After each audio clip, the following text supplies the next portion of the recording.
नमस्कार, स्वागत है आप सभी का डीडी न्यूज पर। आप देख रहे हैं मिड डे प्राइम। मैं हूं रमा त्यागी। अगले 1 घंटे में हम बात करेंगे देश भर की बड़ी खबरों की, बताएंगे दुनिया भर में कौन कौन सी खबरों पर है सबकी नजर, क्या चल रहा है खेल और अर्थ जगत में, और कुछ झलके फिल्म, कला और संस्कृति के क्षेत्र से भी।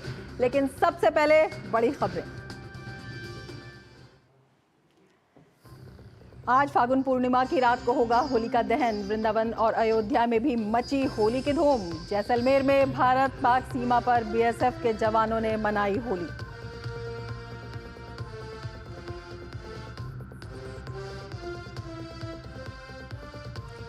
संभल में पुलिस फोर्स के साथ शुरू किया गया फ्लैग मार्च। जिले में बनाए गए 6 जोन और 29 सेक्टर, त्रिस्तरीय सुरक्षा के लिए पीएसी तैनात।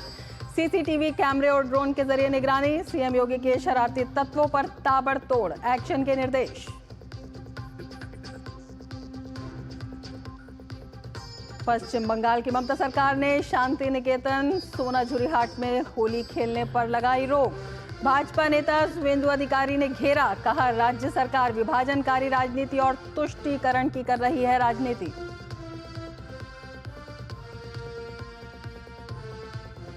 राजनीतिक तनाव के बीच बांग्लादेश पहुंचे संयुक्त राष्ट्र महासचिव। रोहिंग्या संकट और बांग्लादेश के साथ संयुक्त राष्ट्र की एकजुटता पर होगी बातचीत।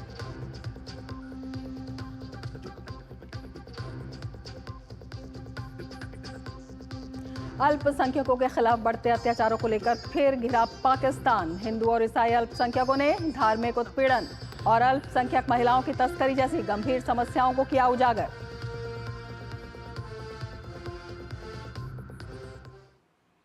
लेंगे समाचार विस्तार से। सबसे पहले बात करते हैं होली की। आज रात होली का दहन होगा। हिंदू परंपरा के अनुसार होली से 1 दिन पहले आज देश भर में होली का दहन मनाने की तैयारी की जा रही है। बुराई पर अच्छाई की जीत के प्रतीक के रूप में होली का दहन मनाया जाता है। पारंपरिक कथा के अनुसार हिरण्यकश्यप का ज्येष्ठ पुत्र प्रहलाद भगवान विष्णु का परम भक्त था।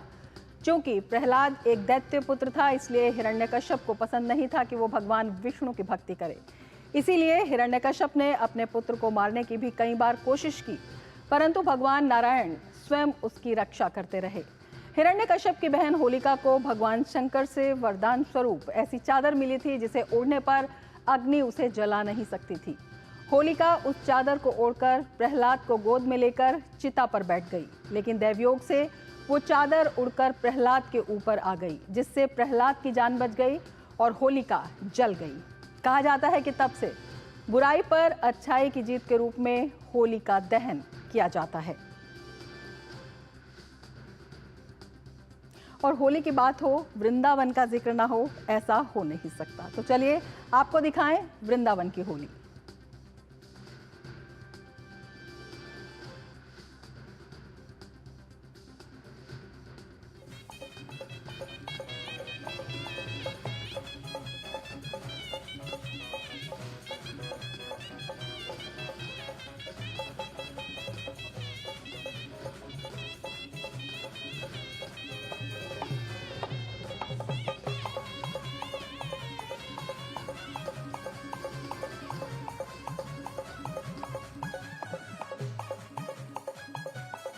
तो ये दृश्य आप देख रहे हैं वृंदावन की होली की। और वृंदावन में होली का उत्सव कई दिन पहले शुरू हो जाता है। कई तरीके की होली वहाँ पर मनाई जाती है।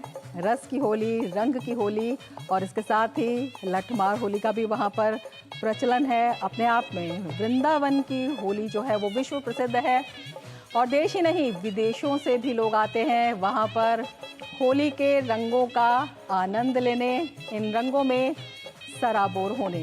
तो ये वृंदावन की होली की कुछ झलकें जो आप वहां से देख रहे हैं। होली जो है विश्व प्रसिद्ध है वृंदावन की। और श्री रामलला की नगरी अयोध्या में भी रंगोत्सव की धूम है। यहाँ लोगों ने एक दूसरे को गुलाल और रंग लगाकर होली खेली। हालांकि आज होली का दहन है और इसके बाद कल रंग और गुलाल से होली खेली जाएगी।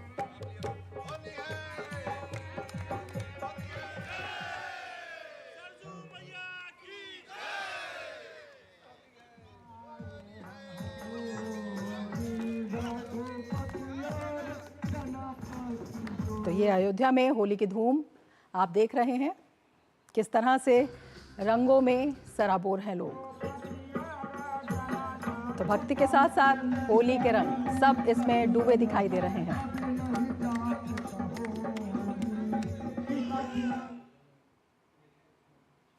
देश भर में होली की धूम देखने को मिल रही है। राजस्थान के जैसलमेर में भारत पाकिस्तान सीमा पर तैनात सीमा सुरक्षा बल बीएसएफ के जवानों ने एक दूसरे को गुलाल लगाकर होली मनाई।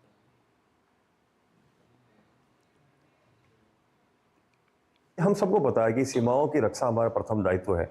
सीमाओं को खाली नहीं छोड़ा जा सकता, तो नहीं मिल रही है जैसा कोई वो नहीं है, लेकिन हाँ एक निश्चित संख्या होती है, एक निश्चित परसेंटेज होते हैं, उतने लोग ही छुट्टी जा पाते हैं, सभी जा नहीं पाते हैं। ये पूरे वर्ष के दौरान और हमारी पूरी नौकरी के दौरान हमारे हालात यही होते हैं।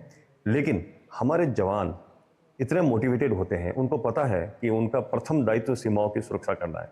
इसके लिए वो किसी भी कोई इनके मन में कोई हिचक नहीं है, कोई संदेह नहीं है। तो उसी जोश उसी जज्बे के साथ में वो ड्यूटी करते हैं, चाहे कोई भी त्यौहार हो। हाँ, परिवार को जहाँ तक मिस करने की बात है, तो वो आजकल कई मोबाइल का ज़माना आ गया है, ऑनलाइन भी वो विश कर देते हैं। और साथ में यहाँ पर, क्योंकि हमारा ये प्रथम परिवार है, सीमा सुरक्षा बल जहाँ पर हम ड्यूटी करते हैं, ये प्रथम परिवार है, वहाँ पर मिलकर हम सभी होली मनाते हैं सीमाओं की रक्षा के साथ साथ। होली के मद्देनजर उत्तर प्रदेश सरकार द्वारा विशेष इंतजाम किए जा रहे हैं। मुख्यमंत्री योगी आदित्यनाथ ने वाराणसी में कानून व्यवस्था की समीक्षा बैठक के दौरान होली और होलिका दहन को लेकर विशेष सुरक्षा उपाय सुनिश्चित करने के निर्देश दिए।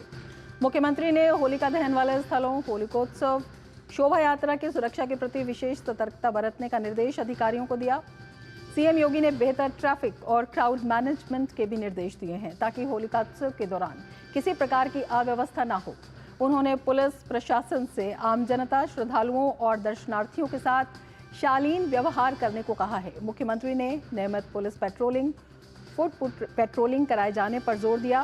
सीएम योगी ने होली जैसे त्योहारों पर डीजे के तेज शोर पर भी ध्यान देने के निर्देश दिए। उन्होंने अधिकारियों से कहा कि धार्मिक और सार्वजनिक आयोजनों में ध्वनि स्तर को तय मानकों के अनुरूप रखा जाए, ताकि किसी को असुविधा न हो और कानून व्यवस्था बनी रहे।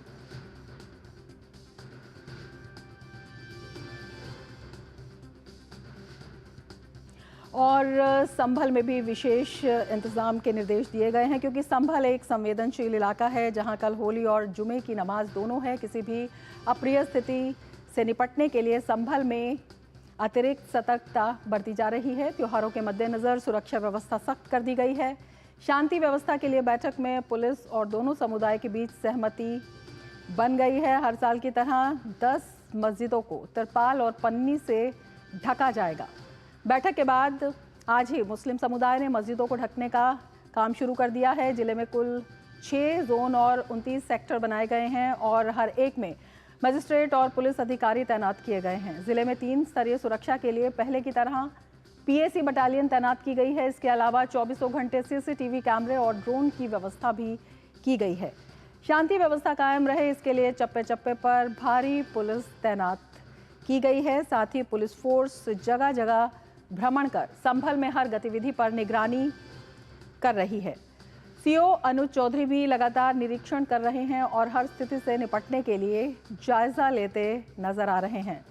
तो विशेष इंतजाम किए गए हैं। होली के त्यौहार के मद्देनजर सुरक्षा व्यवस्था पुख्ता कर दी गई है। 3 स्तरीय सुरक्षा के लिए पहले की तरह पीएसी बटालियन वहां पर तैनात की गई है और इसके साथ ही 250 सीसीटीवी कैमरे भी लगाए गए हैं। तो तमाम इंतजाम किए गए हैं। अतिरिक्त सुरक्षा बरती जा रही है। सीसीटीवी कैमरे भी हैं और हर सेक्टर में मजिस्ट्रेट और पुलिस अधिकारी तैनात हैं वहां पर।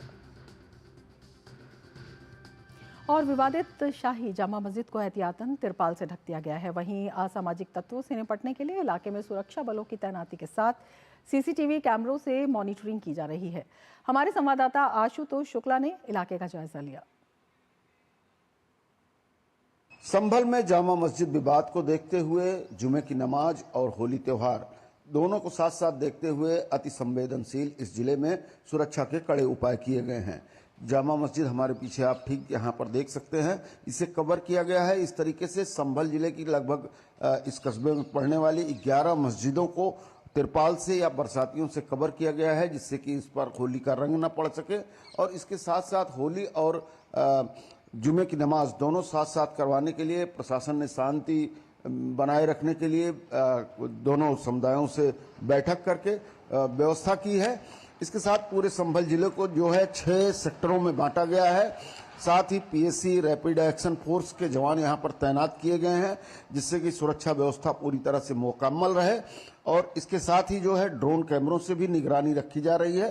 तो लगातार पूरे संभल जिले को जो है संवेदनशीलता को कहीं न कहीं देखते हुए अतिरिक्त सतर्कता बरती जा रही है। और इस सतर्कता के साथ ही जो है इस होली के त्योहार को और जो है जुमे की नमाज को संपादित कराने का यहाँ पर पूरा प्रबंध किया गया है। कैमरामैन विवेक के साथ आशुतोष शुक्ला, डीडी न्यूज संभल। तो संभल में अतिरिक्त सुरक्षा बरती जा रही है, लेकिन देश भर में होली को लेकर माहौल रंगीन बना हुआ है। चारों तरफ होली की तैयारी चल रही है। तुम लोग बुरा न मानो, होली है कहकर होली का मजा लेने को बेताब हैं सभी। और इसी के मध्य होली के जश्न में खलल ना पड़े, दिल्ली पुलिस भी अपने जवानों के साथ दिन भर सड़कों पर रहेगी। राजधानी दिल्ली में दिल्ली पुलिस तमाम संवेदनशील इलाकों में बाइक पेट्रोलिंग, फूड पेट्रोलिंग कर रही है ताकि किसी भी तरह से माहौल ख़राब ना हो। साथ ही साथ उन्होंने अमन कमेटी के साथ मीटिंग करके इस त्यौहार को शांतिपूर्ण और खुशहाल तरीके से मनाने की अपील भी की है। नई दिल्ली के डीसीपी देवेश कुमार महला से खास बातचीत की हमारे संवाददाता मुकेश शुक्ला ने। होली के त्यौहार को लेकर के क्या कुछ तैयारियां हैं, उस पर बात करेंगे डीसीपी न्यू दिल्ली से। किस तरह की खास तैयारियां हैं, क्योंकि कल ही होली मनाई जा रही है, आज छोटी होली है, क्या विशेष इंतजाम है? निश्चित ही होली एक बहुत ही महत्वपूर्ण त्यौहार है। उसके लिए हमने एरिया को एनालिसिस करके मैक्सिमम हमने लॉ एंड ऑर्डर और क्राइम पॉइंट ऑफ व्यू हमने अपनी पेट्रोलिंग और पिकेटिंग भी रखी है। जो इम्पोर्टेंट एरियाज़ हैं उसके अंदर भी हमने अपनी स्पेशल पेट्रोलिंग डिज़ाइन की है। मेरी तमाम लोगों से ये उम्मीद है और मेरी रिक्वेस्ट है कि आप एक मन के अंदर होली की जो भावनाएं हैं जिनके तहत होली मनाई जाती है ईश्वर के लिए, उन सभी के भावनाओं को मद्देनज़र अपने दिल में रखते हुए पूर्ण प्रेम सौहार्द से आप होली का त्यौहार मनाएं, लोगों की एक दूसरे की हेल्प करें और बड़ी हंसी खुशी आप होली का त्यौहार मनाएं। और हमारी तरफ से बेस्ट विशेष और पुलिस हमेशा आपके साथ है। होली भी है, कल जुम्मे की नमाज भी है, तो इसको लेकर के कई क्षेत्रों में या कई दूसरे प्रदेशों में माहौल गरमाया हुआ है। अपनी डिस्ट्रिक्ट में किस तरह का माहौल है, क्या कोऑर्डिनेशन है अमन कमेटी के साथ? निश्चित ही हमारी जो अरेंजमेंट है वो सभी के साथ हम पिछले 15-20 दिन से हम पूर्णतः कोऑर्डिनेशन में हैं और पूर्णतः सौहार्दपूर्ण माहौल में एक दूसरे का साथ देते हुए मुझे पूर्ण उम्मीद है जितना हमने ग्राउंड पे वर्क किया और हमारी पेट्रोलिंग पुलिसिंग लगाई है उस हिसाब से बहुत ही संपूर्ण सांप्रदायिक सौहार्दपूर्ण माहौल से दोनों ही एक दूसरे बहुत अच्छे से त्यौहार को इसको मनाया जाएगा, चाहे फ्राइडे नमाज रमजान में हो चाहे महत्वपूर्ण त्यौहार होली हो। फीमेल्स जो हैं वो अपने आप को अनसेफ समझती हैं उस दौरान, क्योंकि कई हुड़दंगी जो है वो इस तरह का फायदा उठाते हैं, बैड एलिमेंट्स बाहर आ जाते हैं। क्या कुछ उनके लिए मैसेज है कि दिल्ली पुलिस उनके साथ क्या ट्रीटमेंट करेगी? त्यौहार के अवसर पे कोई भी आदमी अगर किसी एंटी सोशल एक्टिविटी को करना चाहेगा हम उसके ऊपर बहुत ही सख्त एक्शन लेंगे, उसके अंदर कोई डाउट नहीं है। और हमने इसी के तहत मैंने आपको बताया था कि एरिया को मैपिंग की है, एरिया को एनालिसिस किया है depending on the past behaviour और कहाँ पे कोई छोटा मोटा इंसिडेंट होता है उस हिसाब से हमने अपनी स्पेशल पिकेटिंग और पेट्रोलिंग भी की और हम खुद भी अपने senior officers inspector ACP DCP हम सारी अपनी पोजीशनिंग भी उस हिसाब से रखेंगे। जैसा कि कल होली है, तमाम तैयारियां हो चुकी हैं, होली खुशी से मनाएं और किसी भी तरह के बैड एलिमेंट्स को बख्शा नहीं जाएगा। कैमरामैन तिवारी के साथ मैं मुकेश शुक्ला, डीडी न्यूज। तो तमाम तैयारियां पूरी कर ली गई हैं। हमारे दो संवाददाता हमारे साथ जुड़े हुए हैं। संभल से हमारे साथ आशुतोष शुक्ला जुड़े हुए हैं और दिल्ली से हमारे संवाददाता मुकेश शुक्ला हमारे साथ जुड़े हुए हैं। मुकेश, आपकी रिपोर्ट देखी, रंग में किसी तरह का भंग ना हो इसके लिए पूरी तैयारी है?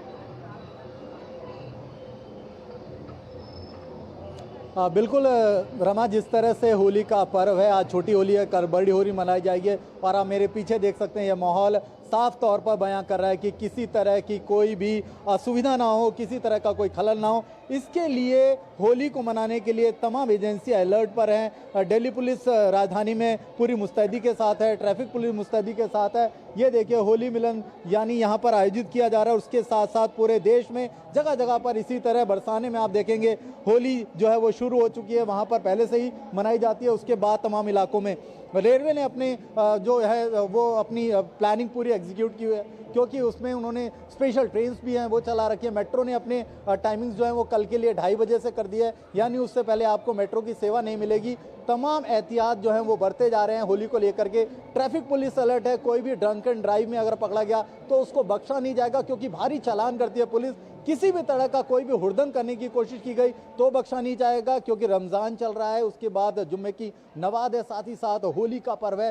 किसी भी तरह की कोई खलल हो उसको बिल्कुल बर्दाश्त नहीं किया जाएगा। सौहार्दपूर्ण माहौल में होली मनाई जाएगी। रंगों की होली है, खूब खिल के खेलेंगे लोग और बुरा ना मानो होली है के साथ इसको मनाया जाएगा। तो ऐसे में राजधानी में जो है वो माहौल सुनिश्चित किया गया है। तमाम एजेंसियां जो हैं वो अपने अपने जवानों के साथ, अपने अपने ऑफिसर्स के साथ सड़क पर होंगी। दिल्ली पुलिस ने जो है वो खास इंतजाम कर रखे हैं। 50,000 से ज़्यादा जवान होंगे। जहां ड्रोन की ज़रूरत है वहां ड्रोन से मॉनिटरिंग करी जाएगी। अलग अलग जिलों में CCTV कैमरे इंस्टॉल किए गए हैं और उसके साथ ही साथ कोई भी ऐसा अनआइडेंटिफाइड व्यक्ति अगर उनको दिखता है, कोई भी ऐसी लावारिस वस्तु उनको दिखती है, तो उसकी इत्तला करने की पुलिस ने अपील किया कि वो बताएं कि ऐसा कोई बैड एलिमेंट अगर आपके आसपास दिखता है। तो ये होली का माहौल है, आप देखिए सब होली के इस माहौल में सराबोर हैं। यानी कल जो होली होगी वो और धूमधाम से और शानदार तरीके से मनाई जाएगी। बिल्कुल, तमाम इंतज़ाम आप दिखा रहे हैं अपने आप में बेहद अहम हो जाते हैं। और अब आशुतोष, आपका रुख कर लेते हैं।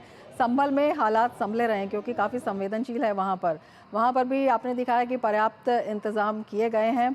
इन इंतज़ामों को भी बताइए और ये भी बताइए कि जो विभिन्न समुदाय के जो वरिष्ठ लोग हैं उनसे भी बातचीत की जा रही है इस बारे में।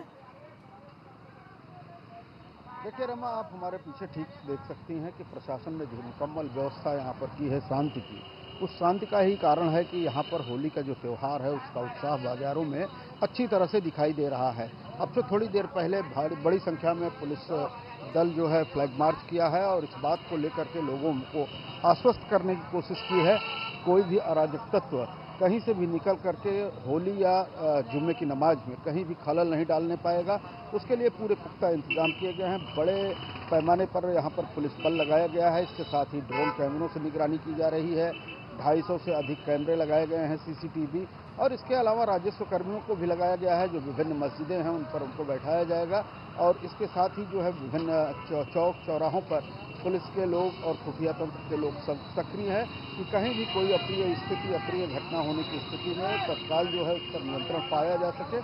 और इसके साथ ही जो सामुदायिक सौहार्द है उसको बनाए रखने के लिए जिस तरह से कल जो है जुम्मे की नमाज भी होनी है 2:30 बजे के बाद, और उसके साथ ही 2:30 बजे के पहले होली भी खेला जाना है, उसको एहतियातन देखते हुए 11 मस्जिदों को कवर किया गया है क्योंकि वहाँ से होली के जुलूस निकलेंगे। उन जुलूसों में रंग, गुलाल इत्यादि चीज़ें चलती हैं, तो उससे मस्जिदों में न जाने पाए रंग, इसको लेकर के फिर उनको कवर कर दिया गया है। साथ ही दोनों संप्रदायों के लोगों को बैठाल करके उसमें जो सीनियर लोग हैं, सीनियर सिटीजन्स हैं, सबसे प्रशासन ने जो है अपील की है कि किसी तरीके से सामाजिक सौहार्द जो है वो बनाए रखना है और त्यौहार हर वर्ष की तरह जो हर्षोल्लास का है, होली है, उसको भी मनाएं और साथ में रमजान के महीने में अपनी जुम्मा की नमाज भी पढ़ें।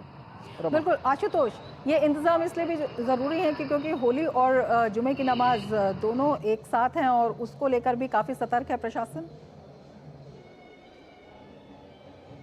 खास तौर पर जिस तरह से संभल में पीछे कुछ दुर्घटना हुई और उसको लेकर के बवाल जो हुआ था और शाही मस्जिद को लेकर के जो विवाद चल रहा है जिसका मामला कोर्ट में है, कोर्ट ने जो फैसला दिया उसके ध्यान में रखते हुए आज ASI की टीम शाही मस्जिद पहुंची थी और उसने वहां पर जो रंगाई पुताई की जानी है उसको चिन्हित किया और उसके बाद जो मस्जिद कमेटी है उसकी रंगाई पुताई कराएगी।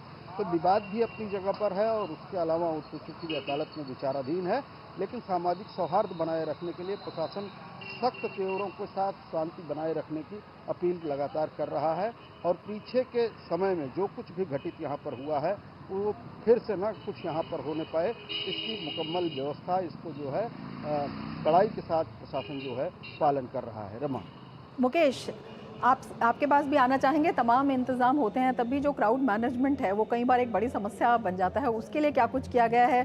100 ऐसे स्थल हैं जिन्हें चिन्हित किया गया है संवेदनशीलता के लिहाज से। बिल्कुल रमा, ऐसे सेंसिटिव स्पॉट्स हैं उनको पहले आइडेंटिफाई कर लिया गया है क्योंकि वहां पर सुरक्षा के जो पुख्ता इंतजाम किए गए हैं। किसी भी तरह की अप्रिय घटना ना हो, किसी भी तरह का माहौल ना बिगाड़ा जाए, उसको लेकर के दिल्ली पुलिस ने 100 से ज़्यादा जो पॉइंट्स हैं उनको आइडेंटिफाई किया। वहाँ पर अतिरिक्त जो है पुलिस बल तैनात होगा, अर्धसैनिक बल तैनात होंगे, रैपिड एक्शन फोर्स तैनात होगी और साथ ही साथ कई जिलों में CCTV भी रखे गए हैं, क्योंकि इस दौरान कोई गलत व्यक्ति बीच में आकर के किसी भी तरह का जो है वो क्राउड को डिस्टर्ब ना करे, उसका भी ध्यान रखा जाता है। क्योंकि होली एक ऐसा माहौल है जिसमें लोग खूब मस्ती करते हैं, झूमते हैं, ऐसे में उनकी मस्ती में कोई खलल ना डाली जाए, उसको लेकर के भी पुलिस जो है वो अलर्ट मोड पे रहती है। और अभी मैंने देवेश मल्ला जी से जब न्यू दिल्ली में बात करी और इससे 2 दिन पहले भी मैंने विभिन्न जिलों में जब बात करी जाकर के, तो हर जिले की सेंसिटिविटी जो है वो अलग तरीके होती है। किसी जगह कोई अलग क्राउड होता है, कहीं अलग क्राउड होता है। अब आप सेंट्रल डिस्ट्रिक्ट में जाएंगे तो वहाँ का क्राउड अलग है और वहाँ पर जो है वो इस समय नमाज अदा की जाएगी जुम्मे की और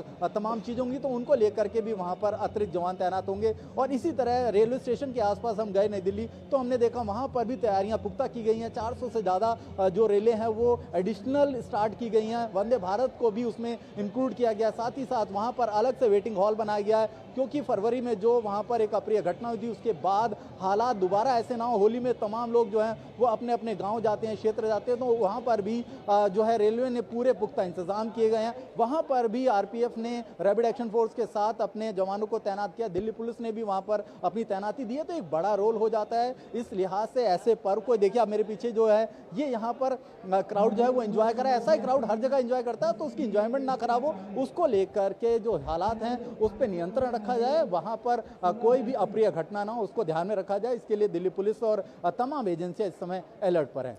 बिल्कुल आशुतोष, आपसे समझना चाहेंगे डीजे को लेकर भी जो है योगी सरकार जो है इस बार बेहद सतर्क है और उसके लिए भी विशेष दिशा निर्देश हैं।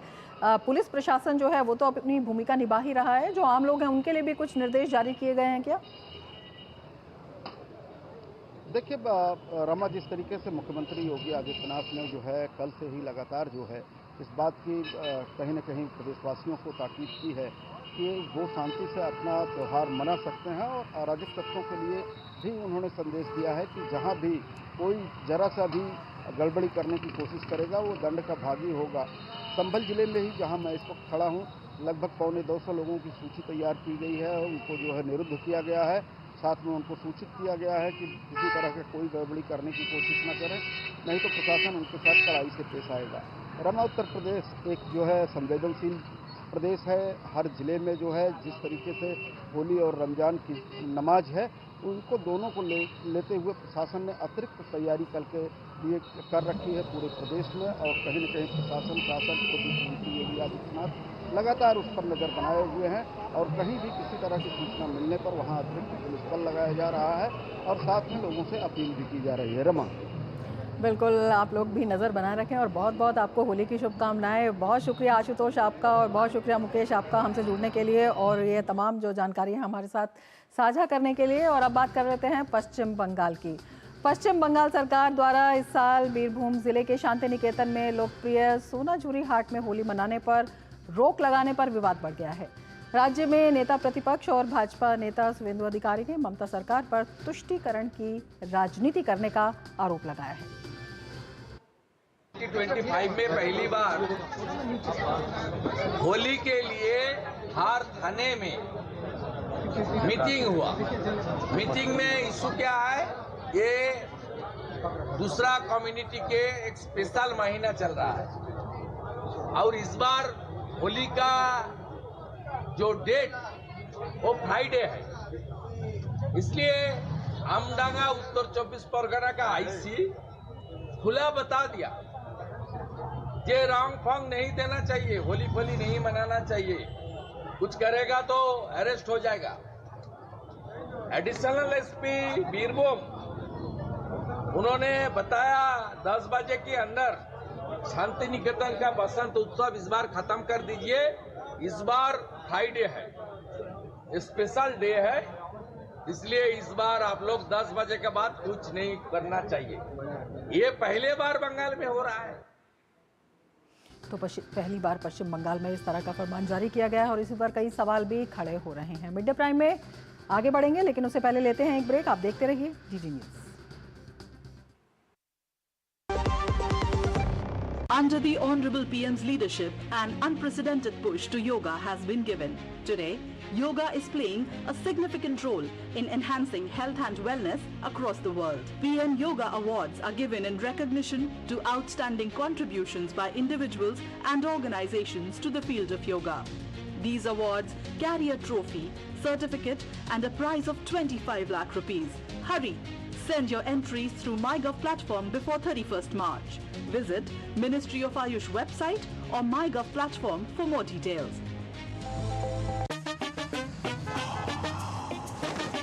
कैसे धंधा बढ़ेगा, कैसे गल्ला चलेगा, कैसे टाइकून बनेगा, ये काफी नहीं बेटा, जो स्कूटर है तेरा कब रॉकेट बनेगा। सिर्फ नजर बट्टू लगाने से बिजनेस बढ़ता तो हर बड़ा बिजनेस नहीं करता। बिजनेस बढ़ता है क्रेडिट से। अपनी दुकान में क्रेडिट ऑन यूपीआई अपनाओ। कस्टमर्स को यूपीआई पे क्रेडिट मिलेगा तो कस्टमर्स बढ़ेंगे और उनकी शॉपिंग भी। क्या समझे? अपने पेमेंट पार्टनर से संपर्क करें। ब्रेक के बाद फिर से आपका स्वागत है। आगे बढ़ते हैं। 1 मई 2025 से मुंबई में आयोजित होने वाले वेव्स यानी विश्व ऑडियो विजुअल एवं मनोरंजन शिखर सम्मेलन 2025 को लेकर केंद्र सरकार पूरी तैयारियों में जुटी हुई है। शिखर सम्मेलन से पहले मीडिया और मनोरंजन क्षेत्र में अंतर्राष्ट्रीय सहयोग को बढ़ावा देने की दिशा में महत्वपूर्ण कदम उठाए जा रहे हैं। आज शाम केंद्र सरकार सुषमा स्वराज भवन नई दिल्ली में विश्व ऑडियो विजुअल और मनोरंजन शिखर सम्मेलन वेव्स 2025 का आयोजन कर रही है। सूचना और प्रसारण मंत्रालय द्वारा आयोजित ये आउटरीच कार्यक्रम 2 मई 2025 को मुंबई में पहली वेव्स घोषणा से पहले विभिन्न सरकारों से महत्वपूर्ण वैश्विक मीडिया संवाद में भागीदारी को सुनिश्चित करेगा। इसी के अंतर्गत केंद्रीय मंत्री डॉक्टर एस जयशंकर, अश्विनी वैष्णव, डॉक्टर एल मुरुगन और मेजबान राज्य महाराष्ट्र के मुख्यमंत्री देवेंद्र फडणवीस आज शाम नई दिल्ली में 100 से अधिक राजदूतों और उच्चायुक्तों को उभरते मीडिया एवं मनोरंजन क्षेत्र पर समन्वित दृष्टिकोण के लिए वैश्विक मंच के रूप में वेव्स के लाभों के बारे में बताएंगे। तो मीडिया और मनोरंजन जगत के क्षेत्र जो है वो एक साथ आएंगे। वेव्स 2025 में आयोजित होने वाले वैश्विक मीडिया संवाद का उद्देश्य वैश्विक नेताओं, नीति निर्माताओं, उद्योग हितधारकों, मीडिया पेशेवरों और कलाकारों को एक साथ लाना है ताकि वे रचनात्मक और गतिशील संवाद में शामिल हो सके। इसका उद्देश्य अंतर्राष्ट्रीय सहयोग, तकनीकी नवाचार और नैतिक प्रथाओं पर ध्यान केंद्रित करते हुए ऑडियो विजुअल और मनोरंजन क्षेत्र के भविष्य को आकार देना है। वेव्स में प्रसारण, print media, television, radio, film, animation, visual effects, gaming, comics, ध्वनि और संगीत, विज्ञापन, digital media, social media platform, generative AI, AR, VR और एक्सआर आदि उद्योग और क्षेत्र शामिल हैं।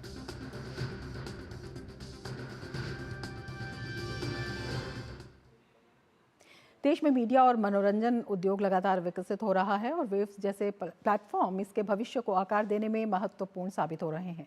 दूरदर्शन द्वारा शुरू की गई ऐसी ही एक रोमांचक पहल है वाह उस्ताद, जहां संगीत जगत में युवा प्रतिभाएं अपना कौशल दिखा रही हैं।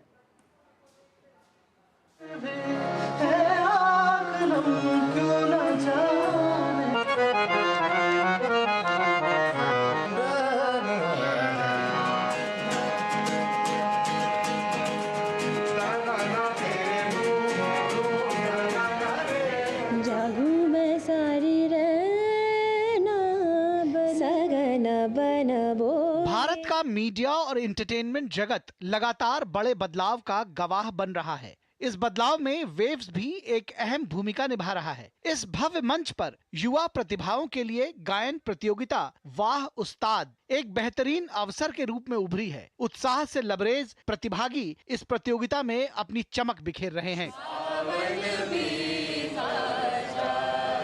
वाह उस्ताद एक बहुत ही अच्छा प्लेटफॉर्म है जिससे आगे सीखने को बहुत कुछ मिलेगा। I am very happy and thank you waves. बहुत कुछ सीखेंगे और एक एक्सपीरियंस लेके जाएंगे। We are extremely honored and grateful and thankful to Doordarshan, Ministry of Information and Broadcasting for bringing out an initiative like Waves and also for making us the Gharana part of it.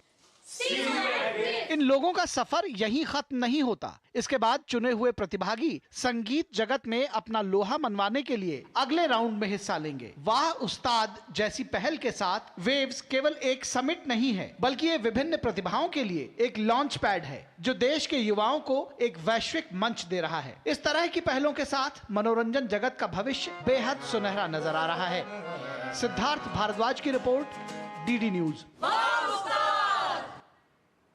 और हमारे साथ हमारे संवाददाता शैलेंद्र मिश्र जुड़े हुए हैं और ज़्यादा जानकारी के साथ। शैलेंद्र, आपसे जानना चाहेंगे, अपने आप में यूनिक प्लेटफॉर्म कहा जा सकता है, किस तरह से एक बड़ा मंच है पूरे विश्व के लिए, अगर हम मीडिया की बात करते हैं या एंटरटेनमेंट इंडस्ट्री की बात करते हैं? देखिए रमा, कंटेंट क्रिएटर जो है ये एक बहुत बड़ा बाजार पैदा कर रहे हैं और हम देख रहे हैं कि उनको ज़रूरत इस बात की है कि उनको एक प्लेटफॉर्म मिले, चाहे संगीत में या फिर रील मेकिंग में या गेमिंग में। इस तरह के अलग अलग जो विधाएं हैं उसमें उनका जो टैलेंट है वो दुनिया देख पाए। चूँकि तकनीक में बदलाव आया है, अब यूट्यूब पर या सोशल मीडिया के तमाम प्लेटफॉर्म पर आप रील बना सकते हैं या फिर जिस तरह से भी दर्शकों तक पहुंच सकते हैं, अपने ऑडियंस तक पहुंच सकते हैं, उसके लिए बहुत सारे अवसर हैं। तो वेव्स ने अलग अलग जो चैलेंज 31 चैलेंज प्रतियोगिता का आयोजन किया जा रहा है अलग अलग संस्थाओं के साथ मिलकर। उससे देश भर की जो प्रतिभाएं हैं वो उनको एक बड़ा मंच मिलेगा और उनको अपने जो बाकी उस क्षेत्र में काम कर रहे लोग हैं उनसे मिलने का मौका मिलेगा। और इसको लेकर एक सम्मेलन मुंबई में आयोजित किया जा रहा है। उससे पहले हम देख रहे हैं कि इस तरह के चैलेंज की जो ऑडिशंस हो रहे हैं, आपने स्टोरी दिखाई वाह उस्ताद की, रील मेकिंग की इस तरह से, या फिर ऑडियो विजुअल प्रोडक्शन के जो महारथी हैं या संगीत के महारथी हैं, वो जो तकनीक का उपयोग करके, दरअसल हम जानते हैं कि एक जो ट्रेडिशनल मीडियम है जिसमें फिल्में हैं, डॉक्यूमेंट्री है, वो उस पर तो हम जानते हैं कि उसको एक प्रमोट करने का तरीका तो है ही, लेकिन अब बदलती हुई दुनिया में कंटेंट क्रिएटर की एक बहुत महत्वपूर्ण भूमिका है। तो वो यूट्यूब के जरिए अपना कंटेंट सोशल मीडिया के जरिए दर्शकों तक पहुंचाते हैं। उनको एक मंच मुहैया हो जाए जहां पर उनकी प्रतिभा दिखाने का अवसर हो, उनको एक पहचान मिले और वो एक प्रतियोगिता का सामना करते हुए ऊपर तक आएँ और उन्हें एक अवसर मिले जिससे कि वो आगे अपनी प्रतिभा के दम पर एक तरह से देखें तो कुछ अपने लिए एक पैसा भी अर्जित कर सकें और नाम कमा सकें। तो ये बहुत बड़ी पहल है सूचना प्रसारण मंत्रालय की तरफ से। बिल्कुल, आपने कंटेंट क्रिएटर्स की बात की है, युवाओं की बात की है और इसमें बड़े स्टार्टअप्स भी हो सकते हैं। यही एक सवाल आता है कि किस तरह से ये लोग इस मंच से जुड़ेंगे, किस तरह से जुड़ा जा सकता है? कि देखिए अलग अलग चैलेंज वेव्स के तहत रखे गए हैं, 31 चैलेंज, उनका आयोजन अलग अलग जगहों पर किया जा रहा है। जैसे कि हमने बताया कि दूरदर्शन ने वाह उस्ताद का आयोजन किया, उसमें संगीत की जो प्रतिभाएं हैं वो आगे निकल कर आएंगी। इस तरह से उसमें आवेदन किया जा सकता है, जब उसकी एक निकलता है कि आप आवेदन कर सकते हैं उस चैलेंज में आप हिस्सा लेने के लिए, तो बाकायदा आपको मौका मिलेगा और चुने हुए प्रतिभागियों को एक बड़ा मंच मिलेगा। हम जानते हैं कि मुंबई में मई में इसका आयोजन होने जा रहा है, तो ये अपनी तरह का पहला सम्मेलन होगा। चूँकि गोवा में फिल्म फेस्टिवल तो हम देखते ही हैं, लेकिन कंटेंट क्रिएटर के लिए या फिर वेब्स के अलग अलग विधाओं में जो कंटेंट क्रिएटर हैं या फिर प्रतिभागी हैं या प्रतिभाशाली लोग हैं, उनको एक बड़ा मंच मिले। चूँकि तकनीक की दुनिया बदली है, अब हम देख रहे हैं कि लोग अपना कंटेंट अलग अलग सोशल मीडिया पे डाल रहे हैं। कोई गेमिंग में आगे जा रहा है, कोई रील मेकिंग में कुछ बना रहा है, कोई संगीत में आगे जाना चाहता है। तो वो अलग अलग कंटेंट क्रिएटर की दुनिया है, उनको एक मौका मिलेगा। बिल्कुल शैलेंद्र, जो वैश्विक जगत है उसको किस तरह से इसमें जोड़ा जा रहा है, अगर हम इंडस्ट्री की बात करते हैं तो? देखिए निश्चित तौर पर इस तरह से जब एक प्रतियोगिता का आयोजन होगा और जब एक मंच मिलेगा तो दुनिया भर में कैसे उस जो प्रतिभागी हैं या फिर जो कंटेंट क्रिएटर हैं उनको भी एक मौका मिले। क्योंकि जब पहचान होगी, जब पहचान मिलेगी तो दुनिया उनके प्रतिभा के बारे में जान पाएगी, उन किस तरह से वो आगे बढ़ सकते हैं, उनको एक बड़ा मंच मिलेगा। और इसके लिए हम देख रहे हैं कि वैश्विक स्तर पर तमाम जो साझेदार हैं उनको ढूंढा जा रहा है और इसलिए कोशिश ये है कि दुनिया भर में इस वेब्स की चर्चा हो, जिसका आयोजन मुंबई में किया जा रहा है। तो जो एक बार जानकारी होगी, पहचान मिलेगी, तो भारतीय प्रतिभाओं को जो युवा प्रतिभा है उनको दुनिया के मंच के सामने अपनी प्रतिभा दिखाने का मौका मिलेगा तकनीक के जरिए और वेब्स के माध्यम से। बिल्कुल शैलेंद्र, जब हम देखते हैं अगर अलग अलग परिदृश्य में जो मीडिया है उसकी भूमिका अलग होती है, जो एंटरटेनमेंट इंडस्ट्री है उसकी भूमिका अलग होती है। एक नया वर्ड निकल कर आया इंफोटेनमेंट। अब जो है मीडिया का और इंडस्ट्री का, मनोरंजन जगत का, जब ये ग्लोबल संगम होगा तब किस तरह की नई तस्वीर निकल कर सामने आएगी? देखिए, निश्चित तौर पर मीडिया और मनोरंजन जगत में हम देख रहे हैं कि बहुत सारे बदलाव आए हैं और अब जब से तकनीक के स्तर पर बड़े बदलाव आए हैं तब से लोग खुद अपना कंटेंट बनाकर तमाम प्लेटफॉर्म पर डाल रहे हैं, लेकिन उनको एक मंच की ज़रूरत थी। तमाम ऐसी प्रतिभाएं वो सामने आए। जैसे हम जानते हैं कि आप ट्रेडिशनल मीडिया में देखें, आप डॉक्यूमेंट्री बनाते हैं, उसको कोशिश करते हैं कि वो किसी फिल्म फेस्टिवल में दिखा दी जाए, तो अगर फिल्म फेस्टिवल में वो दिखाई जाती है तो उस डॉक्यूमेंट्री को एक पहचान मिलती है, तमाम अन्य जगहों पर लोग जानते हैं, डॉक्यूमेंट्री देखते हैं। इसी तरह से वेब्स में जब कोई प्रतिभा आएगी या उनके बनाई कोई रील या कोई कंटेंट सामने आएगा तो उसको एक पहचान मिलेगी। जब पहचान मिलेगी तो दुनिया भर में हम देखेंगे कि वो जो कंटेंट है या फिर वो जो व्यक्ति है उसको भी एक पहचान मिलेगी। तो ये एक इस तरह का एक आयोजन किया जा रहा है अपने आप में पहली बार, जिससे जो कंटेंट क्रिएटर्स हैं उनको बड़ा मौका मिल सके। बिल्कुल अनोखा है और पहली बार में इतना बड़ा आयोजन है और तैयारियां भी उतनी ही शानदार हैं। आप नजर बनाए रखें शैलेंद्र, बहुत शुक्रिया तमाम जानकारी के लिए। और उत्तर प्रदेश में संभल के विवादित शाही जामा मस्जिद की रंगाई पुताई को लेकर कार्रवाई शुरू हो गई है। इलाहाबाद हाई कोर्ट के आदेश के बाद मस्जिद के बाहरी हिस्से की रंगाई पुताई की जाएगी और लाइटिंग की व्यवस्था भी होगी। ये पूरा काम आर्कियोलॉजी सर्वे ऑफ इंडिया यानी ASI की निगरानी में किया जाएगा। इसके लिए ASI की टीम संभल शाही जामा मस्जिद पहुंच चुकी है और सर्वे का काम कर रही है। मस्जिद के मौलाना ने बताया कि ASI के नेतृत्व में पुताई के कार्य में पूरा सहयोग किया जा रहा है। तो 2 सदस्यीय टीम संभल जामा मस्जिद पहुंच चुकी है। पुताई की टीम आई है आज मेरठ से और वो यहाँ पर ये नाप तोल कर रही है, देख रही है कहाँ पर क्या कैसे पुताई होनी है, कैसे करानी है, सारा एस्टीमेट बना रही है, नपाई तुलाई करा रही है और हम पूरा सहयोग कर रहे हैं। कहाँ कहाँ पुताई होनी है, कितने एरिया में होनी है, कितने वर्ग फीट में होनी है, ये सारी चीज़ें नाप तोल कर रही है। उसके बाद ये अप्रूवल लेंगे वहाँ से अपने ASI ऑफिस से, उसके बाद हमें देंगे, तब हमें बताएंगे क्या कहाँ कहाँ कैसे कैसे पुताई करानी है। पुताई तो हमें करानी है लेकिन वो हमारे साथ होंगे और उनके संरक्षण में होगी और हम उनका पूरा सहयोग कर रहे हैं। भारत में डायबिटीज से जूझ रहे करोड़ों लोगों के लिए एक बड़ी खुशखबरी आई है। अब तक महंगे दामों पर मिलने वाली ब्लॉकबस्टर दवा जो है वो जल्द ही घरेलू दवा कंपनियों के पास बेहद सस्ते दामों पर पहुंच जाएगी और बेहद सस्ते दामों पर ये बिकेगी। अब तक जिस दवा की कीमत 60 रुपये प्रति टैबलेट थी वो 11 मार्च से महज 5 रुपये से कुछ ज़्यादा के मूल्य में मिल सकेगी। दरअसल 11 मार्च को जर्मन दवा कंपनी बोरिंगर इंगलहाइम का पेटेंट खत्म हो गया है और उसके साथ ही भारतीय कंपनियां इसे अपने ब्रांड के तहत लॉन्च करने के लिए तैयार हैं।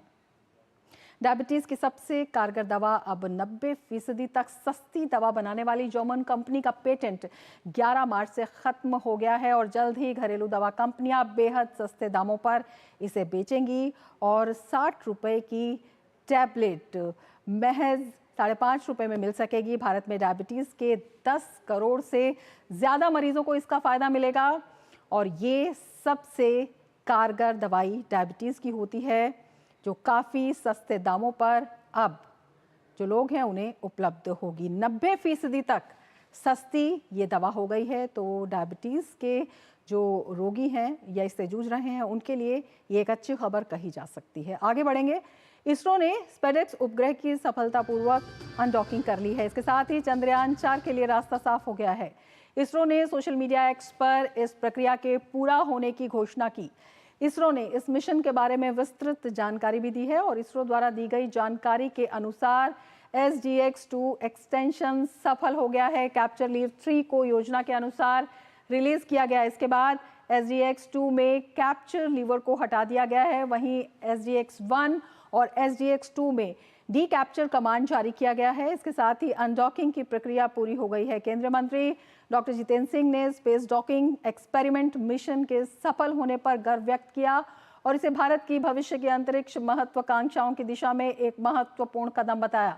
उन्होंने सोशल मीडिया पर किए गए अपने पोस्ट में उन्होंने लिखा, स्पेडेक्स सैटेलाइट ने अविश्वसनीय डी डॉकिंग को पूरा किया।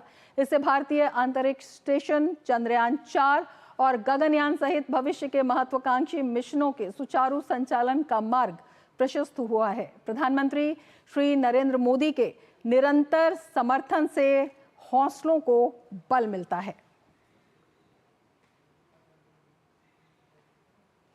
कहते हैं एक सैनिक कभी बूढ़ा नहीं होता और ये बात सच कर दिखाई है आज़ाद हिंद फौज में लेफ्टिनेंट रहे रंगास्वामी माधवन पिल्लई ने, जो आज जिंदगी का शतक लगा चुके हैं। अपने जन्मदिन पर लेफ्टिनेंट पिल्लई ने दिल्ली के नेशनल वॉर मेमोरियल पर शहीदों को पुष्पांजलि अर्पित कर उनके बलिदान को सलामी दी। इस मौके पर डीडी न्यूज़ संवाददाता विशाल बैरिस्टो ने लेफ्टिनेंट पिल्लई से आज़ाद हिंद फौज और नेताजी के बारे में खास बातचीत की।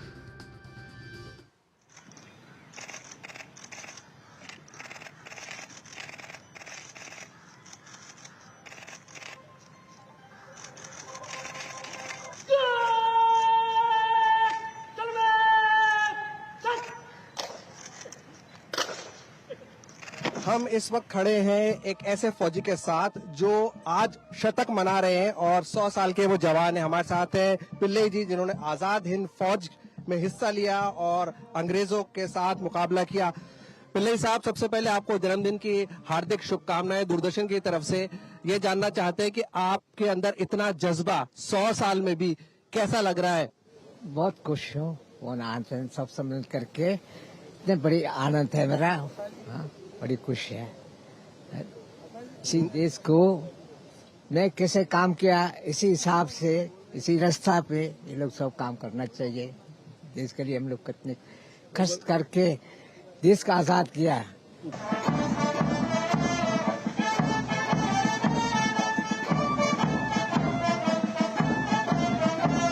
पिल्लई साहब, आप नेताजी की स्टैचू के पास खड़े हैं। कोई ऐसी याद जो आपको उस जमाने की आज भी है? कभी भी नहीं भूल सकता ना। वो तो हमारा फादर का वहाँ पे है, हम लोग का साथ रिया था आखिरी तक। कभी भूल सकते? एक पिताजी को भूल सकते थे? नहीं भूल सकते, हमेशा याद रहते उसको। ऐसी कौन सी बात थी जिसने आपको प्रेरित किया कि आप आजाद हिंद फौज का हिस्सा बने? मैंने नेताजी के भाषण सुना था। नेताजी ने भाषण दिया था, उसी भाषण का मैं सुना दूं। आजादी तुम्हारा खून को कुर्बानी मांगती है। इसके दरवाजे पर तुमको सब कुछ निछावर करना होगा। अपने दौलत, अपने जान, अपने औलाद, अलरगज सब कुछ तुमने अब तक सब कुछ दिया। सोने चांदी के खजाने, फटकते बाजू, धड़कते दिल, मगर आजादी के प्यास इतने में नहीं पूछती। आज मातृभूमि पर शीश चढ़ाने वाले पुजारियों को जरूरत है। नेताजी ने फिर कहा, आजादी की लड़ाई में फतेह की सुर्खी लहू की बूंदों से लिखी जाती है। इसलिए मैं वादा करता हूँ कि तुम मुझे खून दो, मैं तुम्हें आजादी दूंगा। जय हिंद। आपने सुना, तुम मुझे खून दो, मैं तुम्हें आजादी दूंगा। इत्तेहाद, इत्माद और कुर्बानी, यही है मोटो आजाद हिंद फौज का। और आप देख सकते हैं आज हम सब नेताजी के स्टैचू के पास खड़े हैं। कैमरामैन पीयूष के साथ मैं विशाल बैरिस्टो, डीडी न्यूज़, दिल्ली। संयुक्त राष्ट्र महासचिव एंटोनियो गुटेरेस 4 दिवसीय यात्रा पर बांग्लादेश की राजधानी ढाका पहुंच गए हैं। गुटेरेस की यात्रा मुख्य सलाहकार मोहम्मद यूनुस के निमंत्रण के बाद हो रही है। मुख्य सलाहकार के प्रेस सचिव के अनुसार इस यात्रा से रोहिंग्या शरणार्थियों के लिए खाद्य सहायता बढ़ने और रोहिंग्या संकट को हल करने के प्रयासों में तेजी लाने के लिए अंतर्राष्ट्रीय प्रयासों को मजबूती मिलने की उम्मीद है। बांग्लादेश के विदेश मंत्रालय के अनुसार संयुक्त राष्ट्र महासचिव शुक्रवार रात अंतरिम सरकार के प्रमुख डॉक्टर मोहम्मद यूनुस के साथ बैठक करेंगे। वहां से वे कॉक्स बाजार जाएंगे और शिविरों में रोहिंग्याओं की स्थिति का जायजा लेंगे। और बांग्लादेश से एक चिंताजनक खबर सामने आई है। बांग्लादेश हिंदू बौद्ध ईसाई एकता परिषद ने दावा किया है कि देश में अल्पसंख्यकों और आदिवासी समुदायों पर हिंसा लगातार जारी है। संगठन ने संयुक्त राष्ट्र महासचिव एंटोनियो गुटेरेस के आगामी दौरे से पहले एक प्रेस विज्ञप्ति जारी कर ये गंभीर आरोप लगाया है। बांग्लादेश हिंदू बौद्ध ईसाई एकता परिषद ने दावा किया है कि देश में धार्मिक और जातीय अल्पसंख्यकों पर हमले लगातार जारी हैं। संगठन के अनुसार साल 2025 के पहले 2 महीनों में 92 घटनाएं हुई, जिनमें 11 हत्याएं, 3 बलात्कार, 25 मंदिरों पर हमले, 38 घरों और व्यवसायों पर हमले, लूटपाट और अन्य हिंसाएं शामिल हैं। पिछले साल अगस्त से दिसंबर तक 2184 हमले दर्ज किए गए थे। भारत के गृह मंत्रालय के अनुसार पिछले 13 महीनों में 2601 बांग्लादेशी नागरिक अवैध रूप से भारतीय सीमा में घुसने के प्रयास में पकड़े गए। 2025 के जनवरी में 176 घुसपैठिए हिरासत में लिए गए, जबकि 2024 में ये संख्या हर महीने अलग अलग रही है। और हमारे संवाददाता प्रसन्नजीत हमारे साथ कोलकाता से इस वक्त जुड़ चुके हैं। प्रसन्नजीत, आपसे समझना चाहेंगे किन मायनों में इस दौरे पर लगातार पूरी सबकी नजरें लगी हुई हैं? नहीं, देखिए रमा, बांग्लादेश के लिए ये काफी महत्वपूर्ण है। जैसे अपने रिपोर्ट में आपने बताई कि मोहम्मद यूनुस की आमंत्रण पर एंटोनियो ने अब ढाका पहुंचे हैं। मतलब ये बांग्लादेश के लिए जिंदा रहना, अपना जो फंड फ्लो है, ये फंड फ्लो को कायम रखना, यही कारण है कि एंटोनियो को यहाँ पे आमंत्रण दिया गया। इससे अब जो दूसरा हिस्सा है हमारा, उसके बारे में मैं बाद में बात करूंगा। जो आपने बताया कि जो माइनॉरिटीज के ऊपर जिस तरह से वहां पे हिंसा है, वो मैं बाद में बताता हूं। लेकिन ये जो है कि एक तो ये कई लाख रोहिंग्या अब बांग्लादेश में है शरणार्थी बन के, और इन लोगों को खाने पीने के लिए जो फंड दिया आता था अलग अलग जगहों से, और जिस फंड का गलत इस्तेमाल किया जाता है अभी भी, तो इस फंड को किसी तरह से जारी रखने के लिए इस तरह से एंटोनियो को बुलाया गया है, और उनके सामने रोहिंग्याओं की एक ऐसा चित्र खड़ा करने की कोशिश किया जा रहा है कि ये इन लोगों को हमने, मतलब बांग्लादेश ने बहुत अच्छी तरीके से रखा है। उनके एक इफ्तारी पर एंटोनियो को आमंत्रण किया गया है। माना ये जा रहा है कि कई लाख रोहिंग्याओं के साथ इफ्तारी करेंगे कल एंटोनियो ने कॉक्सेस बाजार पर। तो ये अपने जो छवि पूरे दुनिया में बांग्लादेश का बन चुके हैं कि वहां पे पिछले कई महीनों से सिर्फ लगातार हिंसा और हिंसा, उसी के बीच में एंटोनियो को आमंत्रण करके अपना जो फंड फ्लो है और उनका जो तथाकथित अच्छे काम है मोहम्मद यूनुस की इस जो सरकार का, वो दिखाने की कोशिश बांग्लादेश की तरफ से किया जाएगा। और सिर्फ इसी के कारण एंटोनियो को आमंत्रण दिया गया। रमा, बिल्कुल। प्रसन्नजीत, आपसे ये भी समझना चाहेंगे कि रोहिंग्या संकट पर किस तरह से बात हो सकती है, क्योंकि म्यांमार का भी लगातार दबाव है और जिस तरह से जो खबरें लगातार रोहिंग्या के बारे में आती रहती हैं, उसको लेकर किस तरह का जो है विचार विमर्श हो सकता है, किस तरह की बात हो सकती है? देखिए, एक मानव तस्करी, जैसे म्यांमार की तरफ से रोहिंग्याओं को वापस जाने के लिए रास्ता रोका गया है कि वो वापस रोहिंग्याओं को लेना नहीं चाहते, और दूसरे तरफ ये हमको सबको पता है कि एक मानव तस्करी का रूट बनाकर इस रोहिंग्याओं को हिंदुस्तान भेजने की एक कोशिश बांग्लादेश की तरफ से किया जाता है। और दुख की बात यह है, इसमें हमारी देश के कुछ लोग भी शामिल है। तो ये पूरे दुनिया में अब फैल चुके हैं। तो इसीलिए मैं जो कह रहा था कि एक मतलब किसी न किसी तरह से यूनुस की सरकार ये साबित करने की कोशिश में है यूनाइटेड नेशंस के सामने कि नहीं, देखिए आपकी पैसा ये हम सही तरह से इस्तेमाल किए हैं, और रोहिंग्याओं को हम यहाँ पे एकदम पूरी तरह से खाना पूर्ति के साथ रखे हुए हैं। कोई मुश्किल नहीं है, आप आगे जाके हमें इसी तरह से $1 बिलियन देते रहिए जो आपका रिफ्यूजी प्रोग्राम में है। सिर्फ ये $1 बिलियन रिफ्यूजी प्रोग्राम जो है, ये यूनाइटेड नेशंस की रिफ्यूजी प्रोग्राम में अपना जो छवि है, उस छवि को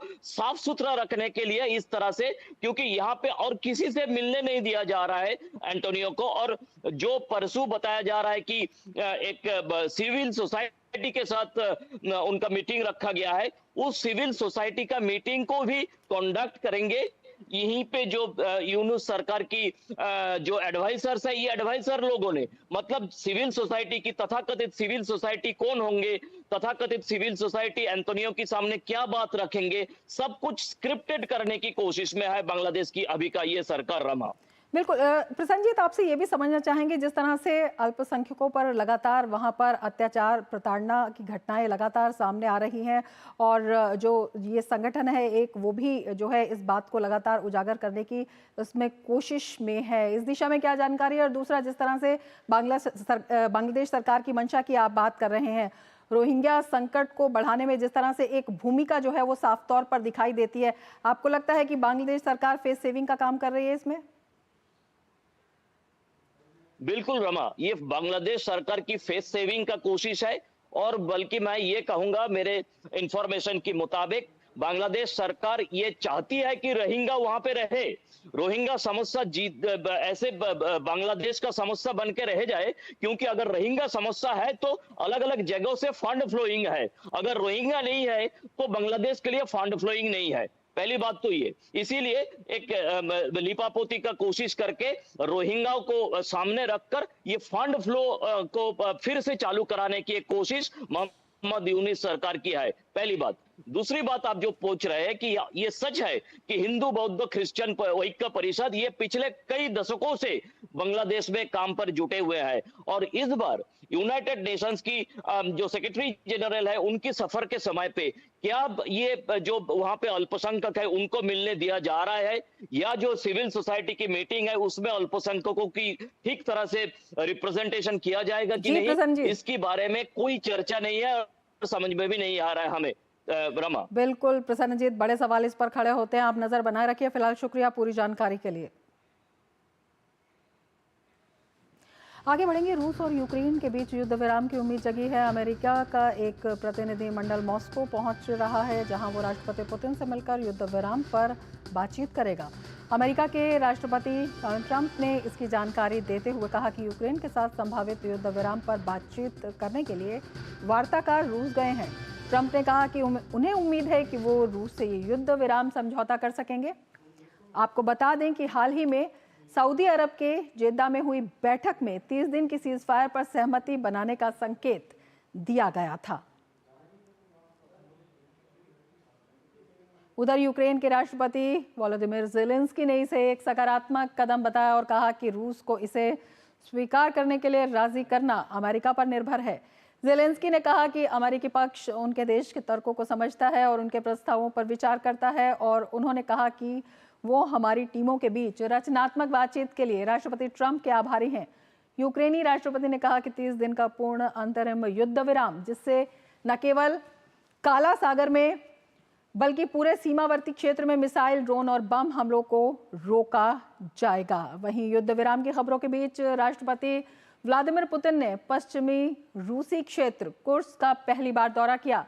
आपको बता दें कि यूक्रेनी सेना ने इस क्षेत्र में कुछ क्षेत्रों पर कब्जा कर लिया है। पुतिन ने कहा, जो लोग कुर्स्क क्षेत्र में हैं और यहाँ के नागरिकों का शोषण करते हैं, वे ऐसे लोग हैं जिनके साथ हमें निश्चित रूप से आतंकवादी के रूप में व्यवहार करना चाहिए।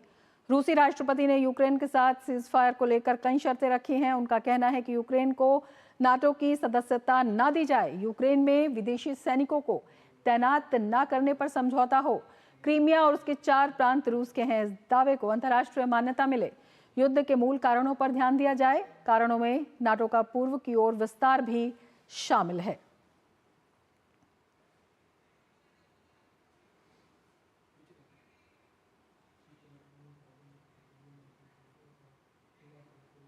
आगे बढ़ते हैं। अल्पसंख्यकों के साथ दुर्व्यवहार को लेकर एक बार फिर पाकिस्तान की किरकिरी हुई है। अमेरिका में अमेरिकी कांग्रेस के सदस्यों ने पाकिस्तान में हिंदू और ईसाई अल्पसंख्यकों के उत्पीड़न को लेकर एक कार्यक्रम का आयोजन किया। इस दौरान पाकिस्तान में अल्पसंख्यकों के मानवाधिकार के हनन पर प्रकाश डालते हुए अमेरिका की सरकार से इस मामले में कड़ी कार्रवाई की मांग भी की गई। इस कार्यक्रम का आयोजन हिंदू स्टेशन द्वारा किया गया, जिसमें धार्मिक उत्पीड़न और अल्पसंख्यक महिलाओं की तस्करी जैसी गंभीर समस्याओं पर भी चर्चा की गई। इस कार्यक्रम में कांग्रेस के कई प्रतिनिधि सदस्यों के अलावा राष्ट्रीय खुफिया निदेशक तुलसी गबार्ड के कार्यालय से भी एक प्रतिनिधि मौजूद रहे। इस अवसर पर मानवाधिकार हनन की राष्ट्रीय सुरक्षा पर पड़ने वाले प्रभावों पर चर्चा की गई। साथ ही अमेरिकी विदेश विभाग से पाकिस्तान पर दबाव डालने की मांग की गई ताकि अपहृत हिंदू महिलाओं और लड़कियों को जल्दी और सुरक्षित रूप से रिहा किया जा सके। इस दौरान अमेरिकी प्रतिनिधि थानेदार ने कहा कि पाकिस्तान को जबरन धर्मांतरण रोकने के लिए कानून बनाने के लिए कहा जाए और भविष्य में पाकिस्तान को दी जाने वाली आर्थिक सहायता को इस बात पर निर्भर करना चाहिए कि वो अपने धार्मिक अल्पसंख्यकों की सुरक्षा और कल्याण में सुधार करता है या नहीं। पाकिस्तान के राष्ट्रीय क्रिकेट टीम के अंतिम हिंदू खिलाड़ी दानिश कनेरिया इस कार्यक्रम के मुख्य वक्ता थे। कनेरिया ने अपने करियर में झेले गए भेदभाव के बारे में विस्तार से बताया। उन्होंने कहा कि पाकिस्तान में हिंदू समुदाय के लोग अक्सर अपनी प्रतिभा और समर्पण के बावजूद भेदभाव का सामना करते हैं। उन्होंने कहा कि हिंदू, सिख और ईसाई समुदायों को पाकिस्तान में तीसरे दर्जे का नागरिक माना जाता है। डिस्क्रिमिनेशन जिसने फेस किया और एक आवाज़ बुलंद की सबने, जिनके साथ, क्योंकि मेरे साथ भी ये डिस्क्रिमिनेशन वाली चीज़ हुई है, बहुत ज़्यादा हुई है, मेरे कैरियर को तबाह किया है, ख़त्म किया है, और जिसकी वजह से जो इज़्ज़त, इक्वल वैल्यूज़ मुझे मिलनी चाहिए थी वो नहीं मिली पाकिस्तान में, जिसकी वजह से हम यूएस में हैं अभी, और इससे और ज़्यादा हमें मिल सकता था, इज़्ज़त मिल सकती थी मुझे। और सब ने, जो लोग आए हुए थे, उन्होंने सब ने अपना जो है वो डिस्क्रिमिनेशन के खिलाफ बात करी है, इस तरीके से पाकिस्तान ने ट्रीट किया है, उनके खिलाफ बात की है। तो मेन मकसद वही था कि अवेयरनेस करवाना था, सबको बताना था, स्पेशली यूएसए को भी हम बताना चाह रहे थे कि कितने लोग सफ़र करते, कितना ज़्यादा प्रॉब्लम है, तो उस पर ज़रा एक्शन ले। तो पाकिस्तान की एक बार फिर से किरकिरी हुई है अल्पसंख्यकों के साथ दुर्व्यवहार को लेकर। इसी के साथ मिड डे प्राइम में फिलहाल इतना ही। दीजिए इजाज़त, नमस्कार।